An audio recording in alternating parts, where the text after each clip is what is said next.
Adelante. Buenos días y bienvenidas y bienvenidos a la conferencia Innovación en Servicios y Servitización en las Empresas Manufactureras, los casos de España y el Perú, la cual forma parte del Encuentro Anual de Investigación, Innovación y Creación PUC 2022. Hoy conoceremos más sobre cómo las empresas empaquetan productos y servicios en una misma oferta, generando un flujo de ingresos integrados donde se tiene una oferta híbrida que contiene tanto productos como servicios. Mi nombre es Alfonso Chinelli, director de innovación del Ministerio de la Producción, y hoy tengo el encargo de moderar la conferencia. Agradezco a la Pontificia Universidad Católica del Perú por la oportunidad de ser parte del encuentro e invito a todos nuestros participantes para que sigan asistiendo a las actividades del encuentro. La conferencia tendrá una primera sección donde se realizará la presentación, seguido por una sección de preguntas del público. Pueden hacer llegar sus preguntas a través del chat durante el evento en cualquier momento. A partir de ello, serán seleccionadas y se le hará a nuestros ponentes. El día de hoy nos acompaña el doctor Jean-Pierre Seclen Luna. Lamentablemente, el doctor Marco Opaso Basáez se encuentra delicado de salud y no nos podrá acompañar. Jean-Pierre Seclen Luna es doctor en Economía por la Universidad del País Vasco de España. Actualmente es profesor principal en la Pontificia Universidad Católica del Perú, donde ocupa los cargos de consejero del Departamento de Gestión, coordinador académico de investigación del Departamento de Gestión y coordinador del Grupo de Investigación en Gestión de la Innovación. Además, es miembro de la Asociación Latino-Iberoamericana de Gestión Tecnológica y de la Innovación, ALTEC. Su actividad investigadora se centra en temas como gestión de la innovación, servitización y KIPS. Sus principales publicaciones han sido en el Journal Technology Analysis and Strategic Management, Sustainability, Journal of Regional Research, Competitive Review and International Business Journal, entre otros. Cuenta con numerosas participaciones en congresos internacionales. También ha participado en proyectos de investigación internacionales con universidades europeas y latinoamericanas y con el Banco Interamericano de Desarrollo, BID. Agradecemos al doctor Seclen por ser parte del encuentro y lo invitamos a que pueda iniciar con su presentación. Adelante, doctor Seclen. Muchas gracias, Alfonso, por la presentación y gracias a la Secretaría de Investigación por la invitación a este evento. ¿Me pueden confirmar, por favor, si se ve la pantalla? Acabo de publicar. Sí. ¿Sí? ¿Estamos? Bien. Muy bien. El día de hoy vamos a hablar sobre servitización.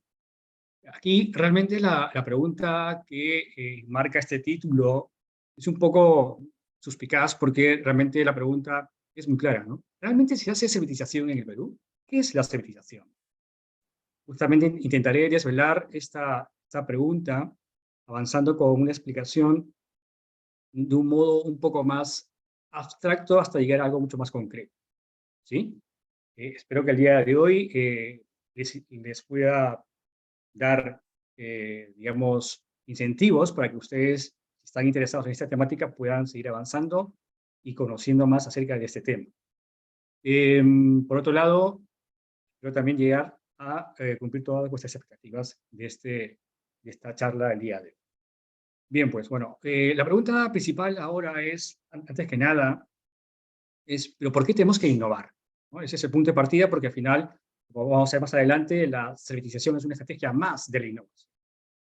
Bueno, pues un dato claro para poder responder a esta pregunta de por qué es importante la innovación es que si vemos esta gráfica, tranquilamente se puede apreciar que hay una correlación muy clara entre los países que están, digamos, bien posicionados en términos de ingresos per cápita con respecto a sus niveles de innovación. Es decir, los países que tienen mayores niveles de innovación invierte más en innovación, por ejemplo, en I+D, es uno de los indicadores clave, pues son aquellos que tienen mayor nivel de riqueza en su país.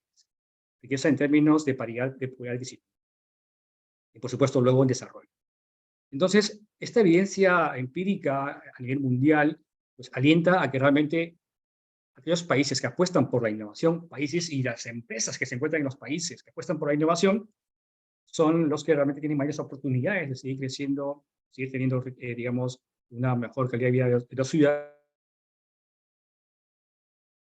productivo altamente eficiente, diferenciador y, por supuesto, competitivo.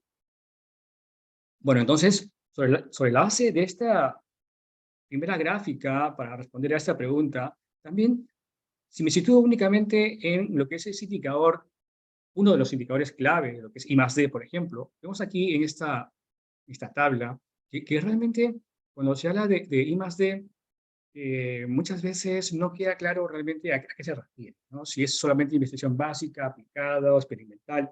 Pero antes de ir ahí a ese punto de detalle, permítame decirles dos cositas referente a este tema. Primero, cuando se dice que un país invierte un porcentaje altísimo en I+D, como por ejemplo Israel, ¿cierto? Que más o menos tiene los últimos años, inclusive en época de pandemia o hasta el año pasado, pues un 4% de su PBI, Israel lo destina a lo que es hacer I+D, lo cual está muy bien, ¿no? Y por ejemplo, en caso de China, pues más o menos tiene un promedio de casi rondeando el 2% de su PBI lo destina al I+D. Pero claro, eso es en términos relativos, pero cuando vemos en términos absolutos, aquí la cuestión es importante, porque realmente ese casi 2% de su PBI de China, son casi 621 billones de dólares, ¿de acuerdo? Es una cantidad enorme de dinero que se destina a hacer I+D, investigación y desarrollo, para que luego surjan las innovaciones. Fíjense que esta cantidad de 621 billones de dólares es casi 2 veces lo que es el PBI de Israel. O sea, estamos hablando de realidades diferentes, dimensiones diferentes, países diferentes, tamaños diferentes. Entonces, cuando analicemos bien estas cifras, no nos quedemos únicamente con el aspecto relativo, que está muy bien para ubicarnos, ¿no? También hay que ver esa profundidad que tiene esos datos a nivel más concreto. ¿Perdón? Entonces, bueno, rápidamente, pero la pregunta es, bueno, entonces, ¿quiénes son los principales financiadores de la I+D? Siguiendo esta idea, ¿no? de este indicador de innovación. Aquí en esta gráfica, por ejemplo, podemos apreciar que en el caso de los países de América Latina, en promedio, casi un 60% de los que financian la I+D en estos países de América Latina son los gobiernos, el sector público. Mientras que, por ejemplo, en el caso de la Unión Europea o Estados Unidos o misma China, pues está entre el 20 y el 30%. Es decir, aquí vemos claramente que hay dos enfoques opuestos. Mientras que en los países más avanzados, básicamente la I+D está en manos de los empresarios, de las corporaciones. Los países de América Latina están muy ligados al soporte del sector público. ¿De acuerdo? Entonces, eso es importante también identificarlo, porque claro, un país muy pequeño, como por ejemplo el Perú o Paraguay, un más pequeño, donde tienen presupuestos muy limitados, dado que la gran dependencia de mover esos incentivos para innovar son escasos, esto va a tener impactos marginales o muy pocos, ¿de acuerdo?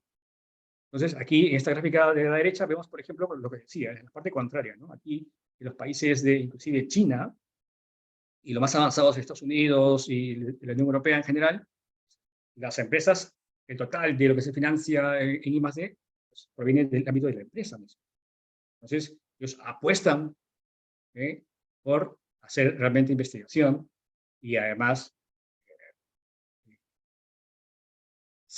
digamos, confían en que realmente una de las formas de poder competir y tener un margen, digamos, diferenciador es a partir de esos esfuerzos que tienen las empresas en esos países. ¿De acuerdo? Otro ejemplo es cuando vemos aquí, en el caso de las universidades o los inversores extranjeros, en cuanto a I+D, ¿no? Vemos que en cualquier caso en ambos casos, o sea que no pasa de ese 10% del total del financiamiento. Con lo cual también, digamos que en términos relativos es una cantidad digamos, muy escasa. Pero cuidado, que el hecho que sea escasa no quiere decir que no tenga impactos, porque hay muchas universidades de Japón, Estados Unidos, que con lo que desarrollan, con lo que hacen de I+D, son esos inputs luego para desencadenar en futuras innovaciones. ¿Perdón? En el caso de América Latina, vemos que básicamente está entre el 3 y 4% del monto de lo que se financia por parte de las universidades en lo que es I+D. Y lo que es inversión extranjera, es escaso, no llega ni al 2%. Es decir, todavía tenemos mucho margen de seguir, digamos, avanzando en estos temas, ¿no? Pero, ¿cómo traemos inversión para que nos financien I+D? Hay que ser realmente ahí muy claros en la apuesta que se hace tanto desde las empresas como del Estado, ¿no? Entonces, esto ya, el punto de entrada nos obliga a repensarnos si realmente estamos por el buen camino o qué es lo que tenemos que replantearnos para poder justamente ir hacia esa senda del crecimiento y de la innovación. Y por último, en cuanto a este indicador de I+D, la pregunta aquí es, bueno, ¿y hacia dónde se destina, qué tipo de investigación se realiza con este financiamiento en I+D? Pueden apreciar ustedes en la parte superior de esta gráfica, vemos que los países más avanzados básicamente focalizan su investigación y desarrollo en lo que es investigación experimental, la parte que está en azul. Mientras que los países de América Latina básicamente lo focalizan en lo que es investigación básica y algo de aplicado. Estamos por ahí. ¿De acuerdo? Entonces, por algo será. Por algo será. Entonces, esto también, estos datos son pistas interesantes para los policy makers, para cuando diseñan sus programas públicos de promover e incentivar la innovación, en este caso la I+D, a partir de este camino, esta vía. Insisto, hay más vías, hay más vida más allá de la I+D, pero es un indicador importante, es un esfuerzo importante. Pues hay que orientarlo más hacia la parte experimental y, por supuesto, en menor medida a la básica, pero cuidado, eso va a depender del estadio de desarrollo que tengan digamos, los centros de investigación, las empresas, porque si empresas que ya han desarrollado de manera clara y dominio de la investigación básica, bueno, pues tienen que seguir avanzando, transitando hacia esa parte más experimental. Obviamente, en el caso de los países de América Latina, donde todavía se están forjando estos cimientos de investigación básica, pues justamente está focalizado en eso, esos esfuerzos. Entonces, cuando se miren estos datos, hay que tomarlo con mucho cuidado. Bien, sigo avanzando y con esto ya me centro netamente en lo que es innovación, pero es importante poner un poco el contexto global de todo. Como otro punto a mencionar, es acerca que, además de ello, de a qué tipo de investigación se está orientando, fíjense que en los últimos 15 años, es decir, desde 2005 en adelante, la gran mayoría del esfuerzo, lo que es I+D, o en general, lo que es para la innovación, se está orientando hacia la sostenibilidad. Y los que están liderando ese cambio, pueden apreciar en esta gráfica, es básicamente los países europeos. ¿De acuerdo? Entonces, vemos que ya están empujando con fuerza, y esto no es casualidad, hay detrás muchas razones, entre ellas está que la crisis del 2007-2008, por ejemplo, sacó a reflejar una gran debilidad que tenían los europeos, las empresas europeas y los gobiernos, en cuanto a que había mucha dependencia de materias primas. Con la crisis subprime, con la volatilidad de los precios de las materias primas, bueno, la competitividad de las empresas europeas se veía muy mermadas. Entonces, en ese contexto, la Comisión de la Unión Europea se juntó y acordaron que, oye, acá hay que poner los esfuerzos en diferenciarnos. ¿Cómo no nos diferenciamos? Estamos apostando que vemos que cada vez más que la sostenibilidad es importante. Entonces, y de ahí fue donde se dio ese gran impulso, y hoy en día es donde justamente se destaca ese gran diferencial en términos de orientación hacia la sostenibilidad. Bueno, entonces, he ido dando un par de pautas porque quiero que se queden con esto, porque más adelante luego lo vamos a ir, digamos, incorporando al análisis. ¿De acuerdo? Bueno, entonces, Y ya por último, no solamente queda en sostenibilidad, sino también queda en el tema de la digitalización, que es que cada vez más también vamos a apreciar, por ejemplo, este dato que nos ofrece digamos, el reporte de los fabricantes mundiales, es que realmente pues, con el tiempo también se ha ido invirtiendo más, y es más, los ingresos por las ventas de lo que son, en este caso, en este ejemplo, que es la inteligencia artificial, pues ha ido creciendo en el tiempo, ¿no? Cada vez más, fíjense, tenemos un par de proyecciones futuras, esto va a seguir aumentando. Entonces, realmente lo que se espera, el impacto, por ejemplo, de la robotización, la digitalización en general, o en este caso el uso de la inteligencia artificial, cada vez va a ir a mayor. Por tanto, esa tendencia se va a volver una normalidad, ¿de acuerdo? Entonces, esto es como cuando, yo me acuerdo cuando hacía mi tesis doctoral hace ya 15 años, me acuerdo que cuando aquel entonces se vislumbraban algunos pasos de la industria 4.0 y decía, wow, eso todavía está muy lejos. Estamos en el 2022 y vemos que eso ya es una realidad, ¿eh? Y también está llegando a países emergentes y a todo el mundo. Pues, esto que vemos que también quizás probablemente un poco lejos, o quizás se ve que todavía faltan cosas que tienen que suceder para que esto se implemente o se implante. En el caso del Perú, por ejemplo, quizás sea algo aparentemente difícil, pero realmente va a suceder. Entonces, simplemente digo que hay que tomar en cuenta también esta tendencia para incorporar luego al análisis de lo que es la servicio. Resumo hasta aquí. Hablamos de importancia de la innovación, de la I+D, tipos de I+D, hablamos de, además, de la sostenibilidad y ahora también incorporo el tema de la. Bueno, pues con estos ingredientes, ahora sí avanzamos y decimos, bueno, pues, ¿qué es innovación? ¿Cierto? Bueno, voy a coger la tercera edición de Manual de Oslo como punto de partida, porque sabemos que actualmente estamos en la cuarta edición, que es la que está vigente. Pero como punto de partida, ¿por qué? Porque, al menos para mí, es muy didáctica cómo en esta edición se explica, se intenta diferenciar aspectos clave de lo que es innovación. Entonces, es por eso que lo he tomado aquí para explicarles el día de hoy un poquito de esos conceptos que son importantes. De acuerdo a este manual, que por cierto es consensuado a nivel global, por supuesto, hay retractores, como en todos lados, que no están tanto de acuerdo, pero sin embargo, para aquel entonces, de 2005, cuando se publicó este manual, la tercera edición, pues se entendía que realmente la innovación puede ser entendido como un resultado.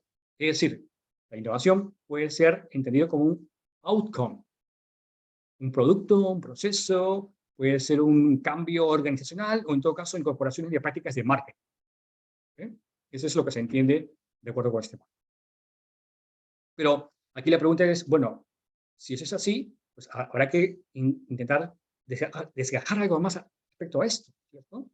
Y lo que vemos es que realmente, claro, esos resultados, pues el producto puede ser que sea un producto mejorado, que se llama incremental, o puede que sea un producto totalmente nuevo. Pero cuidado, es nuevo, no para la empresa, sino para el mercado, ¿vale? Ya sería más de índole, quizás, ahí. Y también hay otra discusión muy interesante referente a qué es radical y qué no es radical. Pero bueno, eso ya es cuestión de otra discusión. Y luego tenemos que la forma, digamos, más tradicional de poder clasificar a los resultados de innovación era sobre lo que se entiende lo que es una innovación tecnológica de lo que diferencia a una innovación no tecnológica. Entonces se entendía que lo que es innovación de producto y proceso se asumía que es innovación tecnológica. Digo se asumía porque ahora vamos a ver que esto ya no es tanto así. Y lo que correspondería a la innovación más de tipo organizacional y de marketing, entendía que era innovación no tecnológica. Pero claro, como este es un outcome, quiere decir que detrás hay ciertos inputs que conllevan a que esto suceda. Entonces, hay que entender también, y este manual lo dice, que hay ciertas actividades de innovación o para la innovación que conllevan a estos resultados. Por ejemplo, lo que mencionaba hace un momento, I+D, pues esfuerzos o inversiones en diseño, ingeniería, adquisición de tecnología, capacitaciones de personal para actividades de innovación, etcétera. Una serie de actividades y ya están hoy día cada vez más están reconocidas y están identificadas, ¿no? Que tienen que ver de manera directa e indirecta con la obtención de ese tipo de innovación. Pero fíjense que hasta aquí, y pongo desde ya, digamos, resalto lo importante que es que se entendía como un producto, todo bien o servicio, ¿vale? O sea, que se decía así de manera un poco, digamos, ambigua.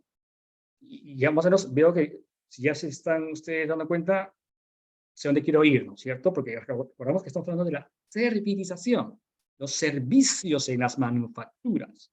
Pero ojo, de acuerdo a este manual y estas clasificaciones, aún todavía no queda claro y esto, cómo se puede entender y cómo se puede medir sobre ello, ¿vale? Pero bueno, entonces decimos, ¿no? Tenemos resultados, tenemos inputs, pero claro, todo esto no va a, digamos, a ser entendido si es que realmente detrás no se entiende a todo ello como un proceso. Entonces, justamente de aquí surge lo que es la gestión de la innovación, ¿eh? Que es que hay que entender realmente de qué manera asignamos de manera eficiente y en qué momento, si es que lo hacemos de manera interna, con agentes externos, Open Innovation, por ejemplo. Entonces, vemos realmente cómo se gestiona todo ello para al final tener un producto o servicio nuevo ahí. ¿De acuerdo? Entonces, básicamente la idea es que la innovación puede ser entendida como un proceso muy complejo que es multidimensional, ¿de acuerdo? Que al final lo que tiene como propósito es que la empresa pueda adaptarse al entorno, poder expandirse, crecer, competir realmente. Y por supuesto, todo ello sin olvidar, hay que respetar al medio ambiente y a la sociedad. ¿De acuerdo? Entonces, esto es un poco, en resumen, el punto de partida de lo que se entiende por innovación, y esto está muy ya, digamos, trillado, pero bueno, lo traigo aquí para comenzar a seguir desarrollando y llegar de manera clara a lo que es el punto focal de esta charla, de esta conferencia, que es la civilización. Un par de detalles más acerca de la innovación, del concepto de innovación. Bueno, pues puede ser incremental, ejemplo claro, cuando hay pues, mejoras sucesivas, ¿no es cierto? En este caso, el tema de Windows, ¿no? Cada vez que se mejoran los modelos de los teléfonos, en fin. Eso es claro. Cada vez que hay una mejora en un producto o servicio, se entiende que es una innovación incremental, ¿no? Es decir, se tiene como base la mejora continua, realmente. En cambio, cuando es una innovación radical, aquí ya se entiende que son acciones, o en todo caso, son incorporaciones de nuevos conocimientos o procesos en base a principios científicos que traen como consecuencia, pues, una novedad, ¿de acuerdo? Tal que pueden crearse nuevos mercados y, por supuesto, con aplicaciones potenciales. Entonces, realmente cuando se habla de innovación radical, fíjense, no tiene que ver nada con que, bueno, pues me compro una nueva máquina y eso es una innovación, porque antes usaba el Excel, ahora uso pues un SAP o un servicio en la nube. No, no, eso es cosas diferentes, ¿de acuerdo? Son cuestiones diferentes. Bueno, no me quiero extender en esto, pero dos cositas solamente. Hemos pasado de una producción ya hace 2 siglos, casi 3 siglos atrás, con la primera revolución industrial, hemos pasado a lo que es, básicamente, a partir del 70, de la producción en masa a lo que es ya la producción estandarizada, pero personalizada. Cuidado que ahora ya estamos tendiendo a más que los fabricantes o la industria manufacturera puedan producir de manera casi cada vez más personalizada. ¿Y esto gracias a qué? Gracias al avance de la tecnología, al conocimiento científico y, por supuesto, a las estrategias que van surgiendo de manera, digamos, de manera eh, en forma de responder a las competencias que tenemos cada vez más en el mercado, como lo que es en el caso de la salud. Entonces, bueno, pues dicho eso, y ya con esto acabo esta parte conceptual, y me meto netamente en lo que es la parte de priorización, es dos cositas más sobre los tipos de innovación, los niveles de innovación, tanto incremental como radical. Es que, básicamente, cuando se analiza el grado de novedad de la innovación, se tiene que tomar en cuenta si ese grado de novedad es al nivel del componente, es decir, a nivel de partes que tiene un producto o un servicio, o a nivel del sistema que lo compone, ¿vale? Es decir, del sistema a nivel sistémico de dicho producto. Esto es importante porque, por ejemplo, si Tomamos como ejemplo, ¿no? En los teléfonos móviles. Claro, cada vez que, fíjense, cuando hacia 1990, cuando los primeros teléfonos que habían, pues eran análogos, ¿no? O analógicos. Pues no tenían casi ni una cámara fotográfica. Entonces, cuando se le incorpora la primera cámara, o sea, cámaras a los móviles, comenzamos a percibir que hay una mejora, ¿no es cierto? Pero es a nivel componente. Pero luego, cuando pasamos del nivel, por ejemplo, a lo que es analógico, a lo que es el sistema operativo, o ya sistemas con conectividad, eh, eh, em, o por ejemplo, por el uso del Wi-Fi o otro tipo de sistemas, nos damos cuenta que ese ya es una innovación totalmente diferente. Trasciende a la parte de los componentes del producto o servicio. ¿Vale? Entonces, una cosa es que sea nueva para la empresa, otra es que sea nueva para el mundo. Aquí está un poco la diferencia entre lo que es innovación radical y incremental. Bueno, dicho esto, y ya con esto acabamos, esta parte es que realmente, fíjense que estos 4 tipos de resultados que hemos ido comentando, tipos de innovación, es que de una forma u otra están todos concatenados. Además, deben de estar complementadas una con otra.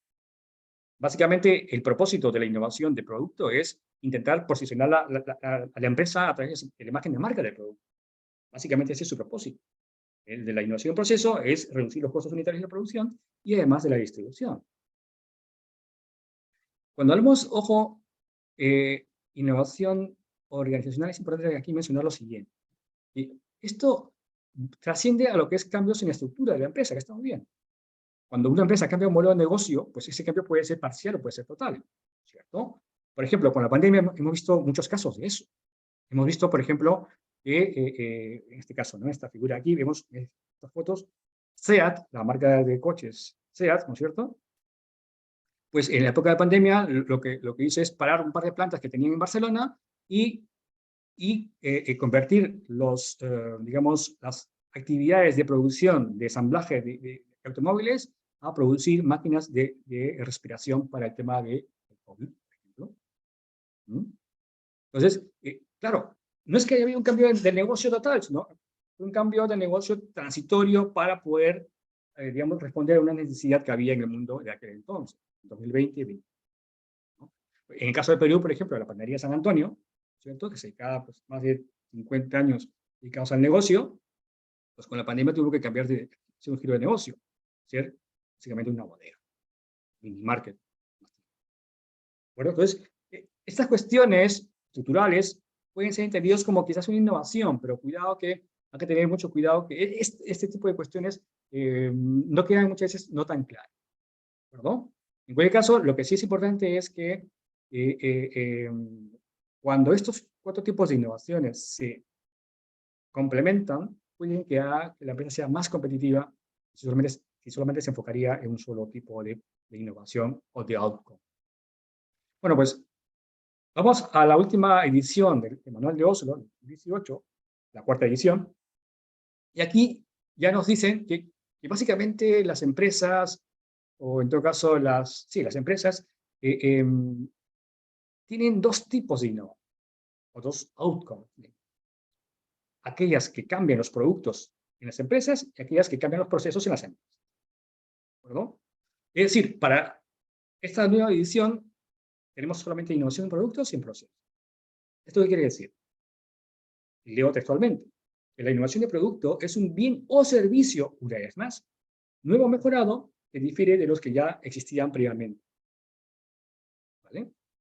Y en lo que respecta a procesos, una innovación de procesos es un proceso empresarial nuevo o mejorado con una o más funciones que conlleva. Es decir, puede ser una función de marketing, una función de recursos humanos, una función, etc.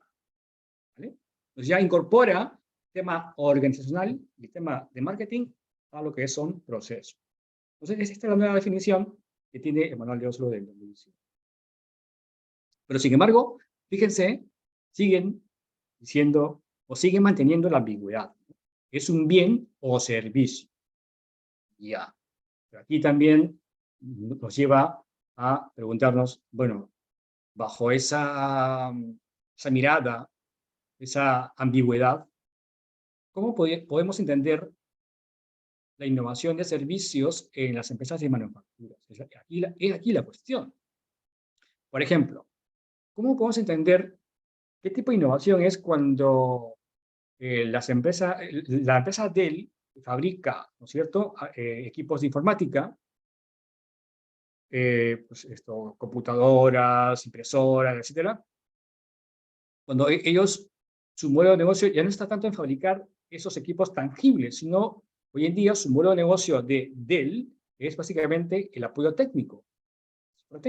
Ellos brindan servicios en tiempo real sobre digamos, el funcionamiento de estas computadoras, de estas impresoras y demás productos que ellos fabrican. ¿Vale? Entonces, ellos están incorporando servicios, ojo, vinculados a productos específicos. ¿De acuerdo? Una computadora en tiempo real, desde Dell saben cómo va el funcionamiento de dicha computadora, que parte de los elementos que componen dicha computadora, pues, está teniendo alto rendimiento y qué partes se ve que ha disminuido su rendimiento. Y, por tanto, hay que hacer un recambio de pieza. ¿Vale? Por ejemplo. O lo mismo con una impresora u otro tipo de producto que fabrican Dell. Entonces, la mentalidad aquí pasan de ser fabricantes a proveedores de servicios. Es decir, engloban en un solo paquete producto y servicio. Es decir, el servicio que se crea o que se incorpora al producto están empaquetados. ¿De acuerdo? Esto no quiere decir, como por ejemplo, si la empresa incorpora, por ejemplo, ¿no?, el sistema de QR o el lector de tarjetas de código de barras, bueno, sí, puede ser una innovación de servicio, pero en ese caso es para los procesos. Cuidado. Pero aquí hablamos de innovación de servicios para el producto, vinculado directamente con los productos. ¿De acuerdo? Otro ejemplo, tenemos el caso de Michelin. Michelin ha dejado de ser fabricante de ruedas a brindar servicios también. Hoy en día Michelin brinda servicios que permiten conocer en tiempo real el desgaste o los desgastes que tienen las ruedas. Entonces, antes se hacía un cálculo así al ojo o un poco a la experiencia, que pues una rueda te podría durar 2 años, por ejemplo.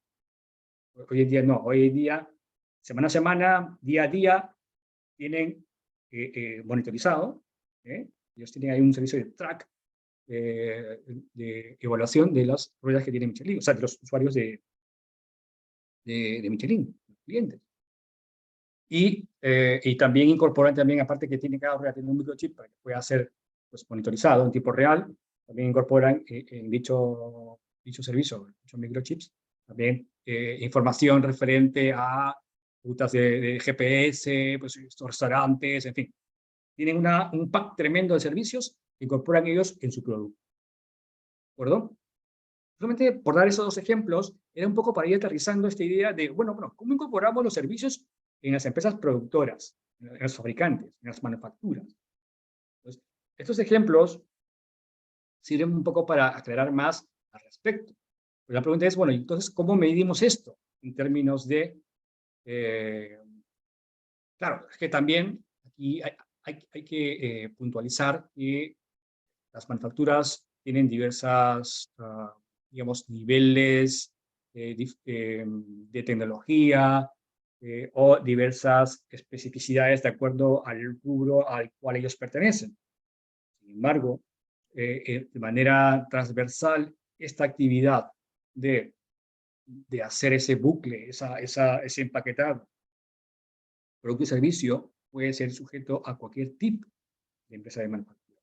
Pero luego habrá que ver en qué medida, cómo se hace luego esa simbiosis, lo que es producto y servicio. ¿De acuerdo?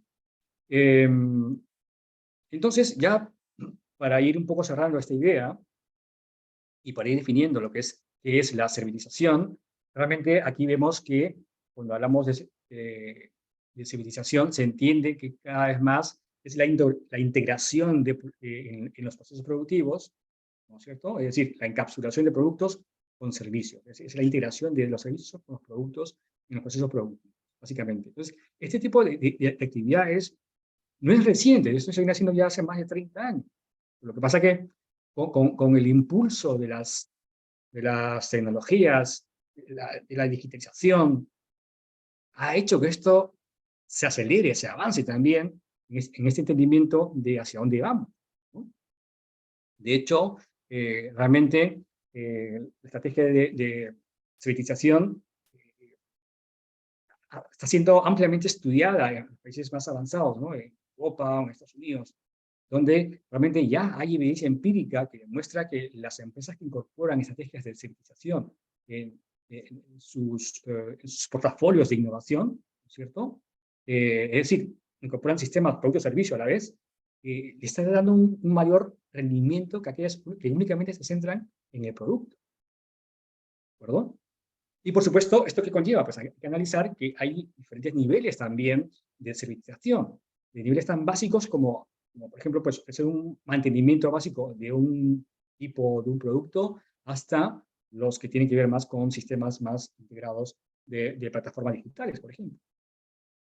Entonces, realmente la evidencia empírica cada vez más demuestra que esta estrategia de la certificación realmente está conllevando a que se cree mayor valor para las empresas de manufactura, ¿no? Y además, otra cuestión es que la vida o el ciclo de vida del producto se alarga.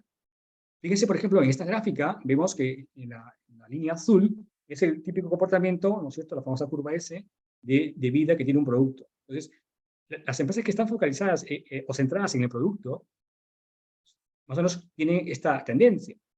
Pero claro, llega un momento de madurez donde ya pues, comienza a declinar la vida del producto y hasta puede desaparecer, hasta que aparezca una nueva versión o en fin. Pero fíjense que cuando hay una mejora del producto que ya existe, ¿no es cierto? Eso es lo que se llama, ¿se acuerdan ustedes? Innovación incremental.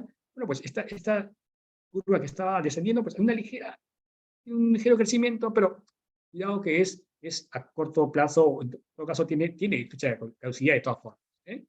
Y eso puede desencadenar de manera continua crecimientos pequeños, ¿no? Para alargar esa vida, pero con esta vía incremental, pues, al final no es tan sostenible.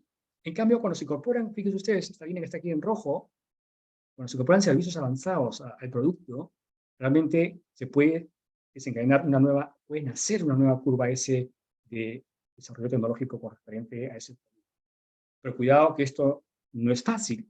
Puede que detrás se requieran capacidades, se requieran transformación organizacional para que esto sea posible, ¿no? Entonces, fíjense que es por eso que esta complejidad hace que no todos puedan llevar a cabo esta estrategia, pero sin embargo, dependiendo del grado de la certificación, pues esto sí puede ser aplicado. Por ejemplo, en cuanto a los niveles de la certificación, encontramos que los niveles básicos que ofrece pues, un fabricante, por ejemplo, ¿no? La famosa instalación, mantenimiento, reparación, eso se puede llevar a cabo. Son, digamos, los primeros pasos de incorporar servicios a los productos, ¿cierto? Pero esos son básicos. Pero si a eso, por ejemplo, damos un paso más y incorporamos servicios que son basados en las tecnologías, como por ejemplo, soluciones de TICs que mejoran la oferta de servicios, como teleservicios, monitoreo, en fin, eso va a permitir pues, una mayor diferenciación producto-servicio. Y si damos un paso más todavía en cuanto a componente tecnológico, ya hay servicios que están netamente digitales. Por ejemplo, pues, ya que se basan en sistemas de servicios en la nube o simuladores con realidad aumentada, etcétera, que permiten dar, digamos, información en tiempo real. Ejemplo, cuando las empresas de máquina de herramienta o de los fabricantes de robots industrial, como por ejemplo de la empresa ABB, pues, ellos no solamente te venden un robot, también ellos te venden el servicio de hacer evaluación en tiempo real para la optimización de los procesos de las empresas. Entonces, es como decir, el punto de nexo es el producto, pero luego todo lo que está ahí atrás es lo que realmente reporta los beneficios a la empresa. ¿Sí? Y así, entonces, a medida que vamos avanzando con mayor componente tecnológico o digital, en todo caso, en este caso, es que realmente los servicios se van haciendo más complejos y se requieren justamente mayores capacidades para esa implementación. ¿Sí? Entonces, quizás en países emergentes donde las competencias todavía de transformación digital están, digamos, en fases muy básicas, pues nos podemos encontrar por aquí en esta primera fase, o a lo mucho en la segunda fase de lo que es el camino hacia la provisión de los sistemas, productos y servicios digitalizados. Pero quiero decir, esto también hay que tomar en cuenta. ¿Perdón? Y ya para acabar, en el caso peruano, solamente, bueno, esto igual creo que lo paso rápido porque había pensado dar un pequeño contexto, que ya asumo que ya lo conocen muy bien. Básicamente, pues, en el caso peruano, sabemos todos que casi, bueno, un poco más del 95% de las empresas que hay en el Perú son microempresas. Ya se imaginarán qué competencias tienen capacidades tienen para poder luego incorporar estas estrategias de innovación. Luego, el tema, realmente que tenemos aquí, más o menos entre 8.000, o sea, casi unas 10.000 empresas entre medianas y grandes son las que podrían ser las llamadas a priori a incorporar este tipo de estrategias de innovación. Pero vemos que en el caso de las manufacturas, básicamente es importante en el país. ¿Por qué? Porque si hacemos un análisis netamente a nivel 14 de lo que es la conformación, la estructura del PBI, vemos que el valor agregado que se produce en la economía peruana, fíjense aquí, está claro, está muy claro. Las manufacturas en su conjunto son una parte muy importante de nuestro país. Aunque sabemos que el país está conformado en gran cantidad por empresas de servicios, pero ojo que la manufactura tiene su espacio y tiene ahí digamos, su posicionamiento. Bueno, dicho eso, ahora sí, ¿cómo nos aproximamos nosotros a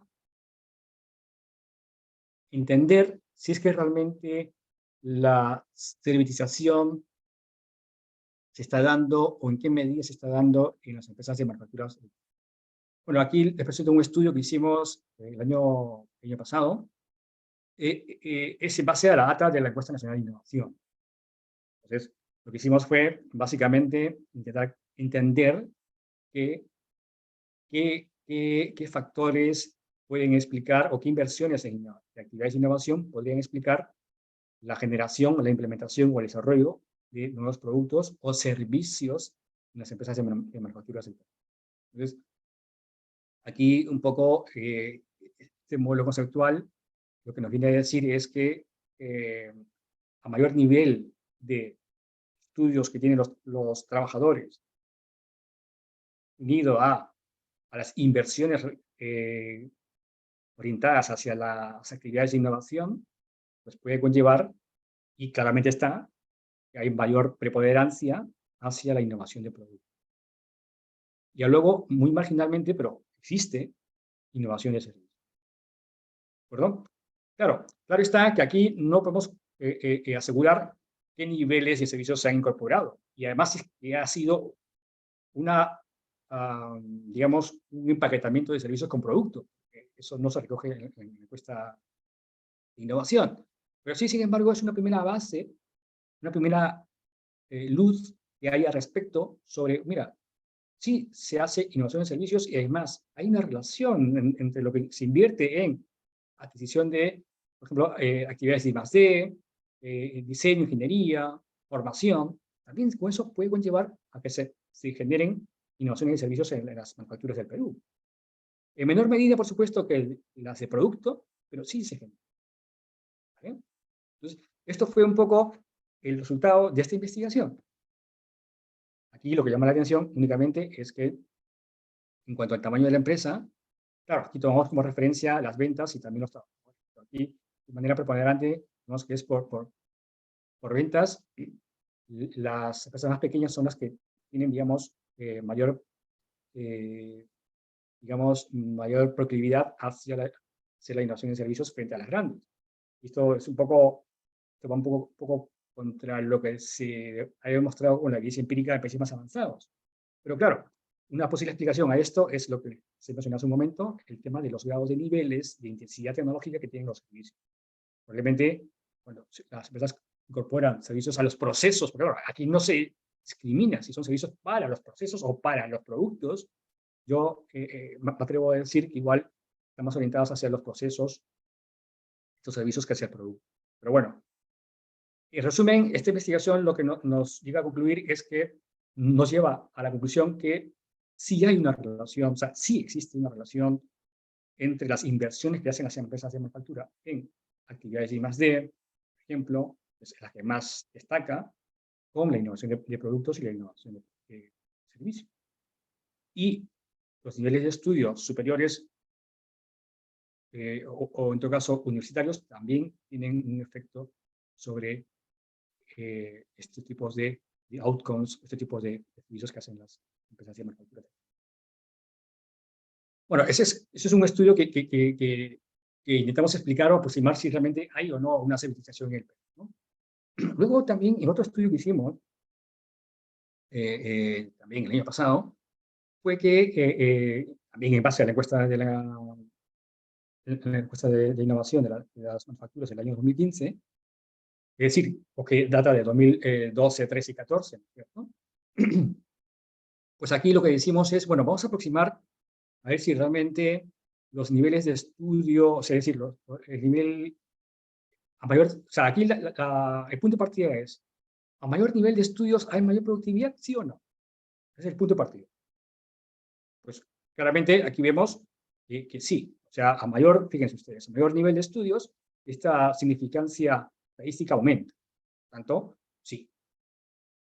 Pero además dijimos, bueno, pero si, si esta relación la vamos a modelar por ese portafolio, en este caso, solamente dijimos dos estrategias, que son innovación de producto solamente, y luego esta relación de que si la empresa que hace productos, o sea, innova productos y termina a la vez en servicios, los productos y servicios, cuidado que no están vinculados como un paquete, pero sí, aquellas que han respondido sí, acá hacen innovación en productos y que sí hacen innovación en servicios, encontramos que, fíjense, que también encontramos que hay cierta evidencia, pero esta evidencia se muestra más claramente por tamaños.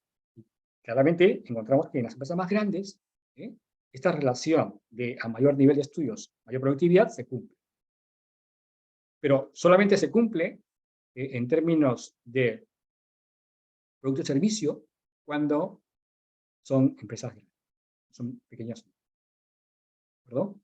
Entonces, esta conclusión también nos lleva a la siguiente reflexión, y también hace falta mayor precisión, que es, bueno, ¿qué tipo de servicio estamos considerando? Bueno, también, repito, dada la información de la encuesta, explicar luego los grados de niveles de servicios que tienen las empresas peruanas, y tampoco si están, repito, están empaquetados o no. Pero, insisto una vez más, lo que trasciende a estos datos, porque son a nivel agregado de las manufacturas en el Perú, que son primeros pasos, primeros aportes. Y esto nos obliga luego a que futuras investigaciones se realicen para corroborar esto y profundizar en estos aspectos, ¿no? Y, por supuesto, que se intente, digamos, aprovechar estas primeras, digamos, resultados para poder, por supuesto, mejorar el entendimiento de este fenómeno. Esto, obviamente, con dos vertientes, de cara al desarrollo de políticas para policy makers y, por supuesto, para los sectores empresariales para que puedan diseñar sus políticas en términos de gestión de la innovación. Finalmente, y con esto ya voy acabando, es que este estudio también reciente que hicimos el año pasado, ya aquí cogemos la data de la encuesta de la innovación del año 2018 y aquí intentamos medir de manera directa, bueno, fíjense que los anteriores estudios, básicamente, bueno, el primero era este de aquí, era responder si es que hay una relación entre lo que es inversión en actividades de innovación con lo que es ese outcome, innovación de producto y servicio. En este segundo es, no, vamos a dar un paso más y a ver si es que además los tipos de innovación afectan a la productividad, es decir, al rendimiento de la empresa en términos de productividad laboral. Y aquí, por último, en este estudio más reciente, encontramos que, o mejor dicho, nuestro planteamiento fue que realmente queríamos saber si es que los tipos de innovación, producto por un lado, proceso por otro lado, y lo que es producto-servicio por otro lado, afecta la productividad y el impacto medioambiental de las empresas de manufacturas peruanas, ¿no? aquí encontramos que las empresas de manufacturas peruanas, en general, miramos la muestra total, pues realmente la innovación de procesos tiene una significancia mayor que la de producto y la combinación producto-servicio como que se diluye para efectos de la productividad. Sin embargo, llama la atención que para efectos del impacto medioambiental es positivo. Pero cuando hacemos ese split, esa división por tamaño de empresa, encontramos que, fíjense, bueno, se mantiene también digamos, esa estructura de que prevalece la innovación de procesos, en el caso de la empresa peruana, ¿sí? Pero además, para las empresas más grandes, sí, para las empresas grandes en tamaño, vemos que esta combinación producto-servicio sí es significativo tanto para la productividad como para el impacto medioambiental. En resumen, lo que quiere decir esto es que, ojo, aquí son datos del año 2018, es decir, perdón, de la encuesta del 18, que son datos del 2015, 16 y 17.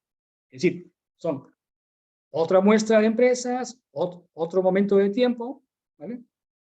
Pero también como que nos destaca, o en todo caso, constata que con el tiempo un poco se confirma esta relación. Y de una forma u otra, aunque hay limitaciones, por supuesto, como he dicho, pero se confirma que cuando las empresas incorporan servicios en su cartera de innovación, esos outcomes de innovación, incorpora innovación en servicios, pues también obtiene ciertas, digamos, ventajas en términos de productividad y en este caso en términos de impacto ambiental. Entonces, básicamente, estas tres evidencias, en base a la encuesta nacional de innovación que hemos encontrado, también nos lleva a esas conclusiones y con esto termino, a que realmente las inversiones en actividades de innovación, así como la alta cualificación de los trabajadores, son muy importantes y clave para desarrollar innovaciones de productos y servicios seguros. ¿Bien? Segundo punto que es importante es que se requiere una combinación adecuada de gestión de recursos humanos con gestión de la innovación, para que realmente estos procesos sean altamente importantes y con efectos que sean con miras a una mayor competitividad de las empresas. Por último, también en base a nuestras evidencias, se sugiere que realmente la inclusión digamos, de variables que puedan permitir conocer con mayor detalle aspectos de niveles de servicios y esos encapsulados con los productos que se crean en las empresas, pues son altamente importantes, son muy importantes. Por tanto, una conclusión final de esta evidencia y de esta presentación es que realmente si queremos seguir avanzando hacia esa transformación digital, hacia ese nuevo camino o nueva forma de competición global, o abocados a entender realmente cómo es este fenómeno de la civilización y en qué medida puede ser implementada en el sector cubano. Por tanto, conocer sus dinámicas, sus niveles y mecanismos para su implementación son altamente relevantes, con lo cual les invito a que sigan investigando en estas líneas. Y para acabar, solamente decir un último dato. Es que si quieren profundizar ustedes digamos, en estos temas, aquí hay algunos libros que les sugiero que puedan leer, que hablan sobre el tema de la industria 4.0, pues, de la innovación y el tema de la civilización. Entonces, con esto doy por terminada mi intervención. Muchas gracias y quedo atento a cualquier tipo de pregunta. Muchas gracias, doctor Sequén, por la presentación. Creo que ha sido muy valioso poder ver todo el contexto, aclarar los conceptos de innovación entre los participantes y luego los de servitización y producto-servicio, para llegar luego a los detalles sobre los casos de manufactura en el Perú, que creo que son relevantes para todos nuestros participantes. Tenemos algunas primeras preguntas de parte de ellos. La primera es si la servitización es un tipo de innovación. Es la primera pregunta que tenemos. Sí, sí, la servitización puede ser catalogada como un tipo de innovación. De hecho, ese es uno de los, digamos, no voy a decir de los fallos, pero sí una de las limitaciones que tiene el actual manual de Oslo. Y que muchas investigaciones están destacando ello. Que debe, en primer lugar, debe de diferenciarse cuando se mida los outcomes de innovación, diferenciarse innovación de producto que sea únicamente, o sea, básicamente enfocado, por un lado, para productos, o sea, para bienes, y por otro lado, para servicios. Y además, agregar una tercera variante que es esa combinación producto-servicio. ¿Por qué? Porque, claro, cuando se encapsula, ya se entiende que hay una dirección, digamos, una unión directa entre producto y servicio, que no está catalogada. Y eso también vale para las empresas de servicio también. En el caso de las empresas de servicio, pues ahí la denominación no es servitización, sino es productización. ¿Vale? ¿Por qué? Porque ellos incorporan elementos tangibles a sus servicios para que también empaqueten digamos, un sistema más complejo que puede conllevar a un servicio más avanzado. Entonces, en ese sentido, sí, es un tipo de innovación. Perfecto. Y es muy valioso, creo, ese punto respecto al manual de Oslo, que podría ser una mejora ya de cara a la siguiente edición. Y en esa línea, la siguiente pregunta es sobre la encuesta de innovación. Si distingue al interior de esta innovación de producto, si es de tipo servitización, ¿no? De bien más servicio. Igual nos presentaste algunos de los resultados de los estudios, entonces ahí sí se ve que se ha podido extraer. Entonces sería bueno que puedas comentar con los participantes de qué forma, con la data, utilizando el manual de Oslo que justamente es separada, se ha podido llegar a esta información sobre conjunta, ¿no? Sí. A ver, en la encuesta de innovación del Perú, obviamente se basa en el manual de Oslo, ¿no? Y además ha hecho un gran esfuerzo, tengo que decir, por separar lo que es innovación de un producto de un servicio. Entonces, en ese sentido, yo veo que está muy bien. Pero claro,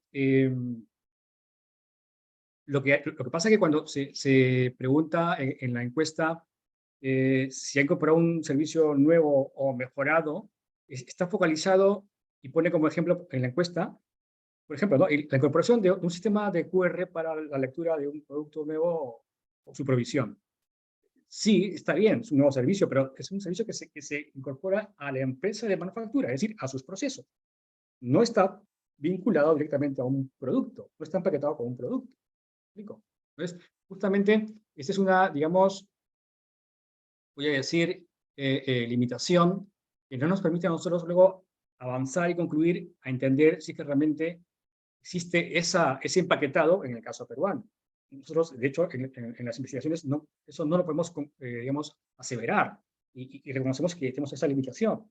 Pero lo que sí decimos es que al menos se da un paso importante para reconocer que al menos, así sea a ese nivel, ¿no? Muy básico, que se ha incorporado un lector o un servicio de laboratorio o lo que sea a los procesos, bueno, eso también tiene un efecto positivo en lo que es el desempeño de la empresa.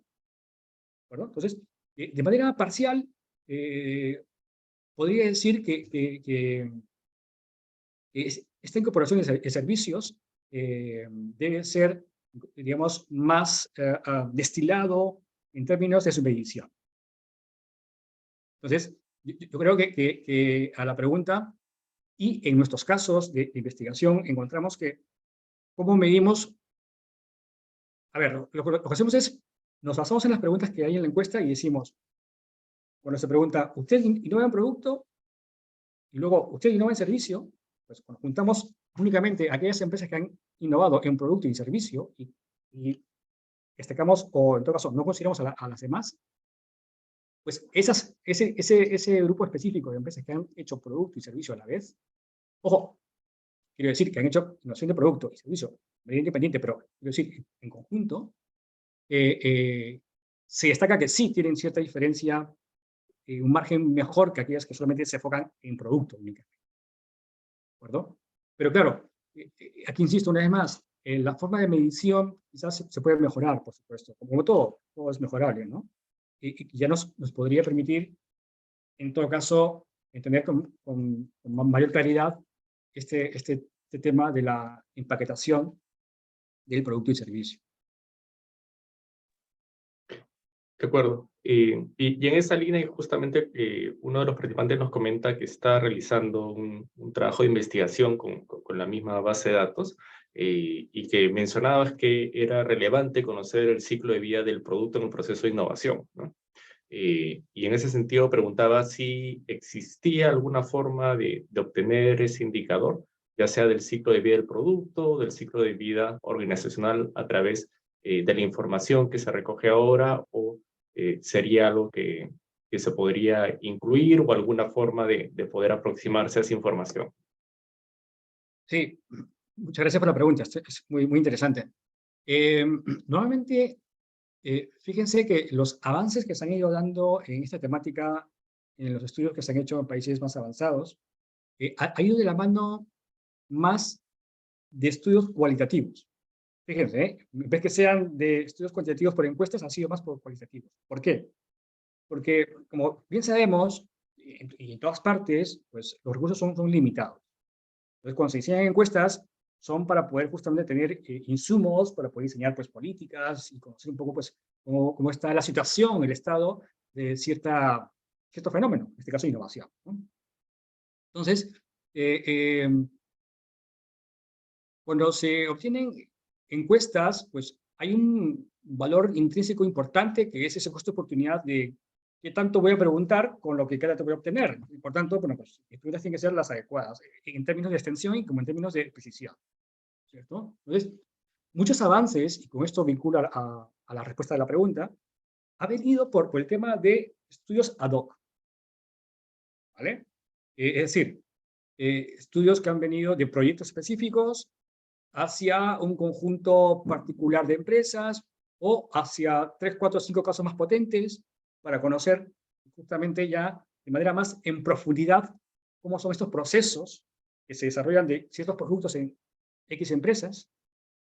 Y ahí sí se puede explicar con esa información en detalle, pues, el ciclo de vida del producto y toda esta transformación que logra, digamos, hacer la empresa para llegar a ese punto de dominio de ese bucle, de ese paquete innovación, producto, servicio. ¿Verdad? Entonces, muy poco se ha conseguido a través de encuestas, digamos, oficiales, más han sido encuestas ad hoc, por proyectos de investigación específicos, y en su mayoría la explicación ha venido de la mano, insisto, en términos de estudios cualitativos que han podido, han permitido mayor profundidad de ese entendimiento. De acuerdo. Tenemos una pregunta más acerca de los casos de servitización en la industria manufacturera peruana, ¿no? Nos pudiste compartir varios ejemplos de compañías internacionales.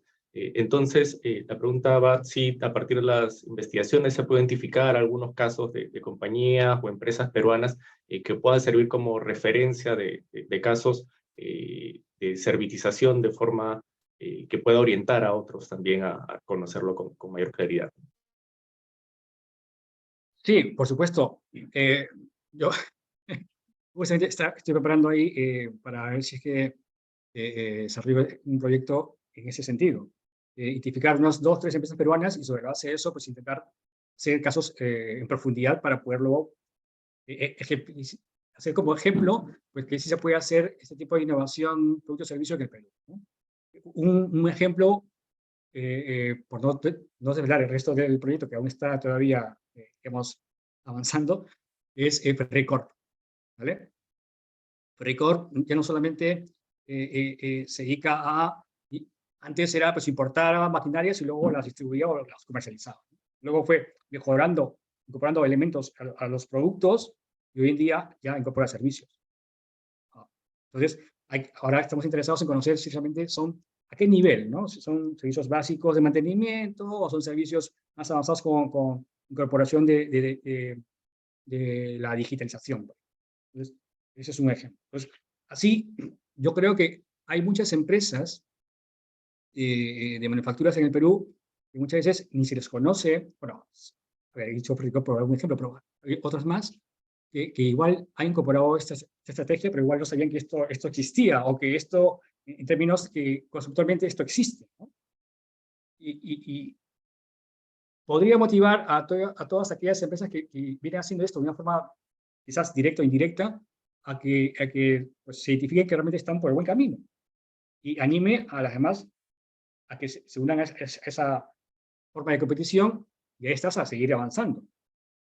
Entonces, yo creo que sí, sería valioso seguir profundizando, por eso les invito a que sigan investigando en estos temas para poder justamente verificar y sobre todo identificar dónde están esas barreras o esas complicaciones que tienen las empresas para poder desarrollar este tipo de estrategias de innovación. ¿Es únicamente exclusividad de los países avanzados o de los contextos más desarrollados? Creo que no. Yo creo que realmente con el tema de la digitalización, pues se pueden emplear hoy en día diversas estrategias en cualquier parte. Sí, de acuerdo, creo que es interesante lo que mencionas acerca de que hay empresas que ya lo vienen haciendo, pero efectivamente más por cómo han ido evolucionando su propuesta de valor, pero ya teniendo, digamos, un marco teórico más claro y otras referencias, efectivamente podrían llevarlo a otro nivel e inspirar a más empresas peruanas a que también se puedan sumar. En ese sentido, igual le agradecemos, doctor Seclen, por la presentación, por atender las preguntas del público, y confiamos que ha sido un espacio para que, como bien menciona, se pueda hacer más investigación, se pueda compartir más información, más casos de éxito que nos permitan en conjunto a la industria manufacturera peruana a poder ofrecer una propuesta de valor que pueda combinar productos y servicios. Así que le agradecemos otra vez, doctor Seclen, y a todos nuestros participantes, y los invitamos a seguir participando en los diferentes paneles, conferencias que forman parte del Encuentro Anual de Investigación, Innovación y Creación PUC 2022. Muchas gracias. Gracias, hasta luego.